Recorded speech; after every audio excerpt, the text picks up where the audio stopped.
Jordan Love isn't Aaron Rodgers. Jordan Love isn't Brett Favre. Jordan Love isn't the quarterback play that we've had for over 2 decades. This is a very inconsistent quarterback. Is he a top 15 quarterback in the league? Yeah, I'll give him that. He ain't a top 10 quarterback in the league right now. He ain't a quarterback that is going to be able to take you to the promised land when it comes to the playoffs. I give him credit. Won in Dallas. Played a good game against the 49ers all those years back. Was superb against Pittsburgh a couple weeks ago. But Kyle, it's like the inconsistencies of this young man. And listen, for all intents and purposes, he still is young. I'll listen to that. Right? He still is young. Yeah, he's 27 years old. We know how Green Bay fan is. They're spoiled and right.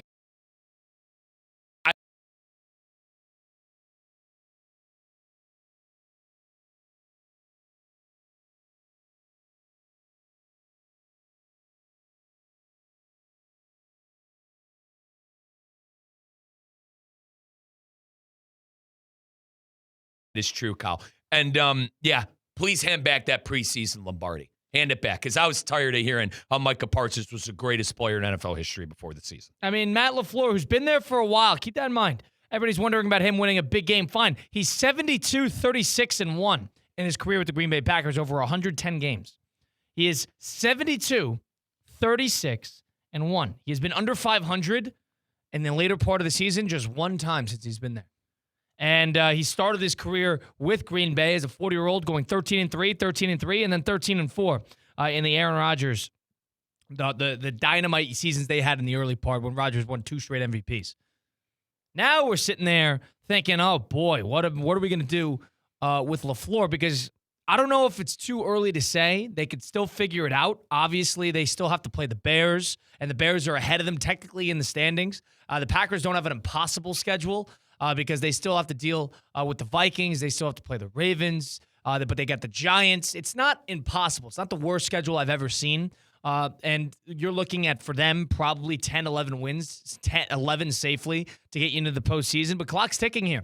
If this Green Bay team would have missed the postseason, somebody's going to have to pay for it.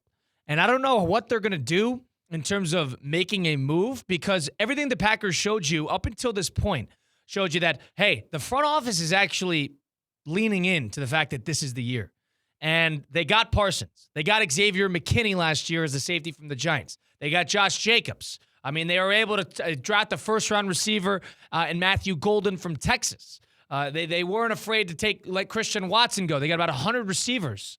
I mean, I sit here and say, what do you want the front office to do? They put together a good roster. Roster seems to be pretty good. The one problem that you could give them a little credit, problematic things for is Love hasn't necessarily been, outrageously great. He's been probably serviceable at best. He has moments where he leads the league in interceptions, and he has moments where he's too conservative.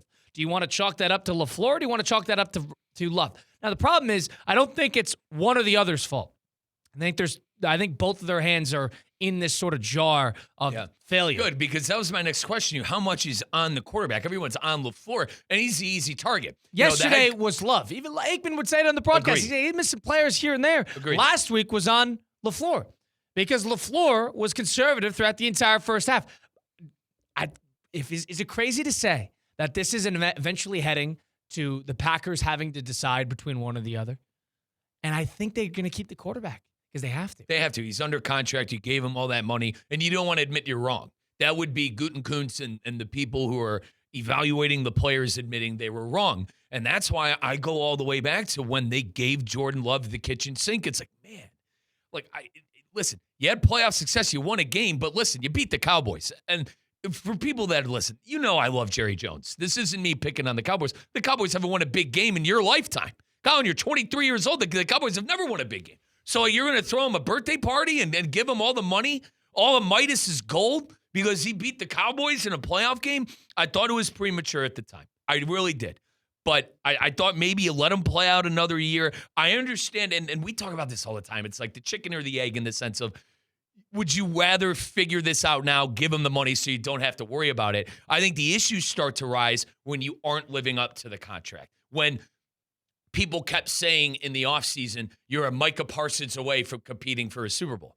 And they're 5-3. 5-3-1, excuse me. Season's They still got the whole season in front of them. Right. They could win the division still. But this is what we do. Losses. They lost to a good Philly team. You can't. I'm not necessarily going to call fire because they lost to the Eagles. And last year, the knock on them was how bad they were in the division. Right? They could not win a game in their division. Now you're scratching your head a bit. Can they win a big game? Can they beat a good team on that schedule? And the rest of the way, it's going to be a question of can that offense figure it out? They've barely scored in the first half, basically all year long. They have not been able to do anything. They're entirely too predictable. You had Josh Jacobs say post-game that on that final fourth down run, or on that final play where he fumbled the ball, all the Eagle players said the exact play at the line of scrimmage. They knew what was coming. Here's Josh Jacobs talking about this post-game last night, post-Eagles-Packers on Monday Night Football. As a runner, it don't never feel good. I mean, whenever they know what we're doing, they'll never feel good because it changed my mind on how I'm going to run the ball, if we just being honest. It makes me kind of like guess what I'm going to do. And obviously, you know, people are smart. If we got cold words or whatever, you hear it a few times, like you going to eventually react to it. You know, I mean, that's football. But, yeah, I mean, it's never a good feeling. How did it change the way you ran on that play? I mean, they called it out. We called our play. They said inside zone. It's coming right here. So I kind of like didn't want to run right there, you know. But, yeah, that's just how I played out. That's Josh Jacobs saying post-game that, hey, Eagles knew it was coming, and they knew that this was going to be the play. And honestly, it changes my perception of how I'm going to run the play. And he's right. The fact that they know that is a problem. The fact that they know that is also not Jordan Love's issue. That's a coaching problem. That's you being predictable. That's you giving signs. I mean, there's the book is out. That's what that looks like. That play reminded me of the handoff up the middle that the Rams had. Who is it against? The Niners? When did the Niners beat the Rams? I think yes, the last game of the year, and then they on the 2-yard line he fumbled, and that lost the game. Right, but like everyone in the building knew that they were running that play. You're right. The fault is on both Love and some of the fault is definitely on LaFleur. My pushback is you've seen what LaFleur is able to do with a great quarterback. Now, Aaron Rodgers is completely unfair to compare people to Rodgers because of how great he is. 4-time MVP, Super Bowl champion. I understand all that. But when Matt has had an elite quarterback there, that offense has looked night and day different. You're not scoring under 20 points 3 straight times in a season. And that's what they're not straight, but 3 times this season Green Bay has not scored 20 points. You're not going to win football games doing that. And the Eagles, give them credit, to get on them a little bit. They did the same thing, but they were able to win a couple of those games. So I don't know. I look at the NFC count and I comparatively like a lot more teams than them. I like 2 teams better than them in their own division, let alone in the NFC in whole. You like the Eagles better. You like the Rams better. You like the Seahawks better. I personally like the Bears and the Lions better than the Packers at this point. I mean, I can't understand how you'd say the Bears when the Bears have squeaked by every game they've played this year. But one thing I'll say, you want to talk about fine. Quarterbacks winning them the game, too. Love has had issues. Let's go through the play chart. We haven't done this in a while. How about this? How about the first drive of the game? 9 plays, 12 yards, took 5 minutes off the clock. Fine. All right, kickoff happens. 5-yard run with Josh Jacobs. All right, pass to Josh Jacobs. Josh Jacobs, 3-yard run. Josh Jacobs, 4-yard run. Josh Jacobs, 2-yard run. Josh Jacobs, 2-yard run. Josh Jacobs, 1-yard run. Sack, and then on 3rd and 20, incomplete deep left. 2 drives later, they go 3 and out the following way. A penalty, and Jordan Love gets sacked. Again, Josh Jacobs, first play, 5-yard run. Josh Jacobs, second play, 11-yard run. All right, let's go back to Josh Jacobs. 3-yard run with Josh Jacobs. Then a minus 1-yard run with Josh Jacobs. Then we got a Jordan Love pass, a penalty, and then a punt. You want to know that is too predictable. You want to know what all that tells me? They don't trust the kid. Yeah. They don't trust what do you the chalk young that man. up to? Do you not trust Love, or are you so desperate to try to kickstart this offense via the running game? And I know Josh Jacobs is the best player on that offense. He's the guy you want to go behind. But you're entirely too predictable here in the first half that everybody knows exactly what is coming. You play yourself out of the game when you play like that because it's a wash the first half. This is happening. This doesn't happen. Check out every drive they have the first drive of the game every week. It's Josh Jacobs, Josh Jacobs, Josh Jacobs. And at the end of the game, although we need to make a play, then we have Jordan Love, who hasn't gotten anything going all game because they're entirely too conservative. And he doesn't get anything going. Oh, well, is it Love or is it LaFleur? It's both. Mm-hmm. I mean, Aaron Rodgers threw 50 touchdowns and had 5 interceptions in this offense. You get 2 MVPs in this offense. They won 13 games for 3 straight years. I also think there's no Devontae Adams in this offense. Let's give fine. Golden some time. Devontae Adams does not Tucker make a Kraft. team of 13. And they've been unlucky. You're right. You're right on the injuries. They've been unlucky. Tucker Kraft, too, injured the last 2 games. They've lost 2. He's done for the year. So, and that was Love's favorite target. A lot of the yards, Kyle, came in that Pittsburgh game, but he loved throwing to that guy. So I think the work is cut out for Green Bay, not only within the division, but also to possibly, if they lose it, if they're not going to win the division, it's cut out for them to make the wild card. There's a lot of good teams in the NFC this year. There really are. I mean, at the NFC West, you damn near got 3 playoff teams with the Rams, Niners, and Seahawks alone. You look over, to the East. Obviously, you got the Eagles or the Cowboys. Maybe the Cowboys could turn things around. And then in the NFC North, I can almost guarantee 2 of the teams are going to be a playoff bound. Is one of those teams going to be the Green Bay? I mean, we'll have to keep in mind that. The 2 top teams in the NFC West have been by far the best teams that we, comparatively the NFC North, by far. Seattle and the LA Rams have been much better. And I was going through the teams who I think are going to make the playoffs. So, we're running out of spots a bit. You're kind of running out of spots if Green Bay is going to be one of the 2 teams in the NFC North that are at the head of that. I mean, you can't play like this. You can't be that conservative and then expect to win the game. I mean, even that Steeler game where they scored 35 points, they scored 21 points in the fourth quarter. 28 of their 35 came in the second half. I mean, if you want to play 4 quarters of football, what everybody loves to hear, let's go play 4 quarters, then you got to be you got to be a little bit more aggressive. And maybe it's a Jordan Love issue. But now that the fire is lit underneath Matt LaFleur, and now that I don't know if there's a conversation internally. Honestly, I doubt it, because if he's fired every single team that is looking for a coach, he's more sought after than Ben Johnson. So he would immediately be picked up. All right? Everybody would call. I mean, the Giants would be on the phone before the clock strikes 0. That's how much of a prized commodity Matt LaFleur would be if you ever to hit the open market. But you're going to sort of circle around. The problem is they've tied their hands to Jordan Love, and at a certain point, when you don't succeed to the expectations that the Packers expect themselves to be, then somebody has to answer for the crime. Then it's probably going to be Matt LaFleur. That would be a huge mistake, in my opinion, for the Green Bay Packers. But I understand the confusion, because this team, clearly the defense is great. Clearly. Nobody is doubting that. Yep. That defense is as good as any defense is around. And it really, they fell apart in a couple games, fine. That's a great defense with a defensive coordinator that might get calls as a head coaching gig, and Jeff Havley. The only game that they give up more than 25 points was the Cowboy game. Cowboy game. That's it. That was it. It was the 40-point Cowboy game. It's a great defense. An amazing defense. And what makes me really think that something stinks there is, you were a Micah Parsons away. And you look at that roster, you go, you know what? You're right. But at the same time, you kind of start double guessing yourself, because you see some of these pieces on offense that aren't working. We mentioned the injuries. Fine. But some of the receivers that they've brought in haven't panned out. Listen, the offensive line could been hurt. They've been very hurt. Correct, but you want to be deep at those positions. I could hardly get on a backup for not doing his job great, but you get what I'm saying, Colin. Maybe some of those hits on the offensive end aren't as hits as we think they are, including the quarterback. Quarterback is the biggest one. They drafted Jordan Morgan with their first-round pick 2 years ago. He has stunk. Elgin Jenkins went down with an injury. Zach Tom hasn't been consistently available. They have offensive line issues, there's no doubt. But, I mean, the Packers are going to need to figure out here what you're playing for. Because now that you're got a tough road ahead to get into the postseason, their next couple games, let's check how many divisional opponents they have the rest of the way. Because the NFC North loves playing these divisional games when it gets cold.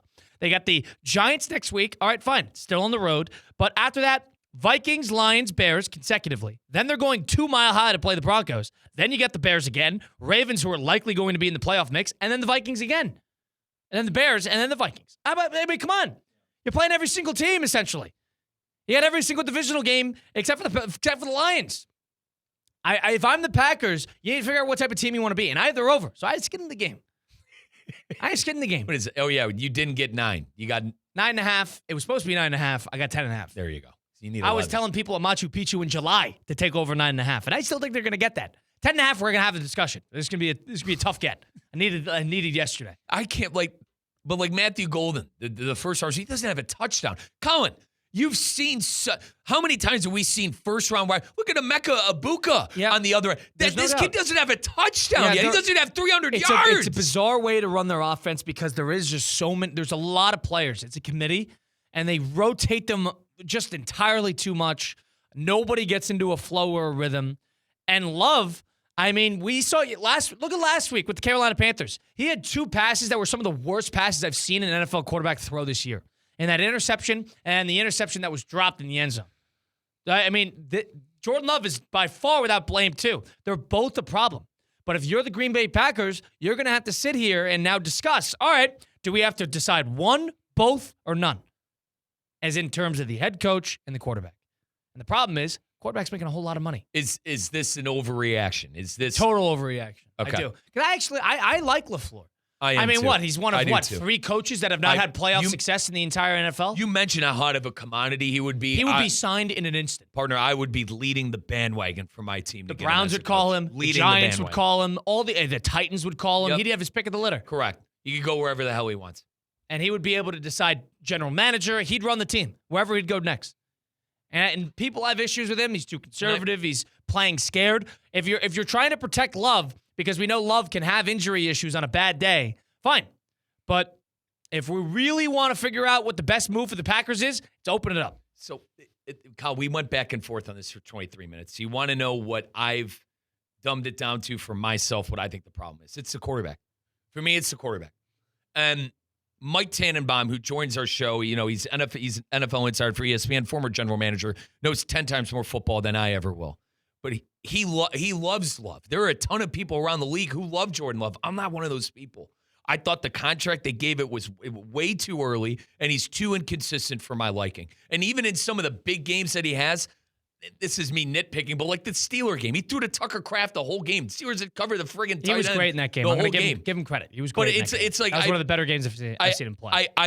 You look at that division. I think he's and I am overreacting about Caleb Williams. Okay, let's make that blatantly clear. But I think I would take Caleb Williams and Jared Goff over him. I really would. I'd take those 2 quarterbacks over him Definitely Goff for me. Definitely Goff. But all 3 of those teams have showed flaws. It's a weird division.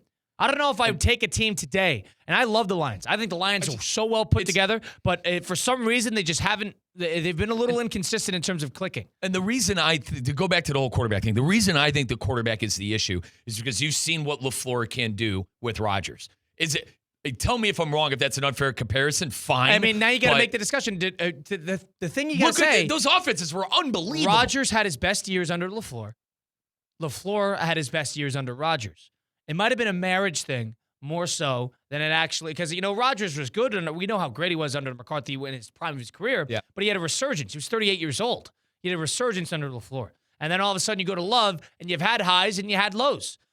Maybe it's not the marriage that LaFleur necessarily wants. Maybe he doesn't necessarily. The offense doesn't click as well to him, and he can't open it up the same way that Rodgers has. Because Rodgers is a first ballot Hall of Fame, top 8 player to ever live. Is that about Aaron Rodgers, or is that about Matt LaFleur? The fact that LaFleur was able to get the best out of him, or is that just chalking it up to Rodgers just really turning it around? That's where now you can't ask questions like that because we're so far removed.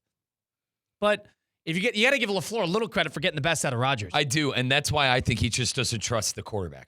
That's the only way And now you lost 2 straight home games, so now you're going to have to, right? Mm-hmm. And yeah, if he plays you out of a game, he plays you out of the game. But you can't go this season with one hand behind your back because you're afraid of the quarterback. Yep, and that's the second straight time they lost to the top dog in the NFC. It'll get you fired. That's the problem. Yep. It's going to get him fired. If they continue like this, if they lose 2 more horrible games, if they lose another game similar to that Brown game or the Panther game, they drop one to the Giants or something like that. They lose to the Bears at home and they lose to the Vikings once. And all of a sudden, this team's go 8-9 wins. Somebody's going to pay for that. And with that offense, and we speculated before the year that offense was going to be a wagon. They've scored under 20 points 3 times this year. I don't know, bud. Hasn't been consistent. Now, they've been unlucky. You got to say a couple things here. They've been unlucky with injuries. Offensive line's been banged around. Receivers have been banged around. But they have too much pretty good and almost no great. Mm-hmm. Their great is Josh Jacobs at his best. Correct. Every other part of that offense, Jordan Love, pretty good. Christian Watson, pretty good.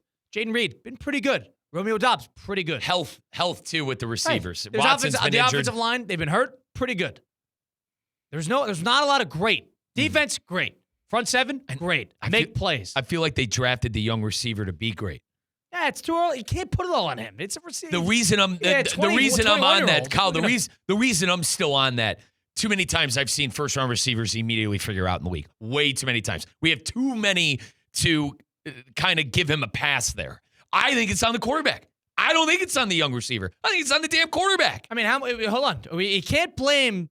One thing you got to say, it's hard to blame Jordan Love. We just went through that first drive when they run the ball with Josh Jacobs, 6 straight plays. The coach doesn't trust him to throw because he stinks. Fine, but I mean, it's not because he stinks. It's because they're just being conservative. And maybe that is because they're protecting him, but they paid him $55 million. Something's going to have to give. I mean, the guy threw 300 yards at Heinz Field 3 weeks ago. What gave? What happened? What changed? They played the Steeler defense, which is fine. I mean, it's still Love was outstanding that game. He's inconsistent, but that was one of the best games I've ever seen him play.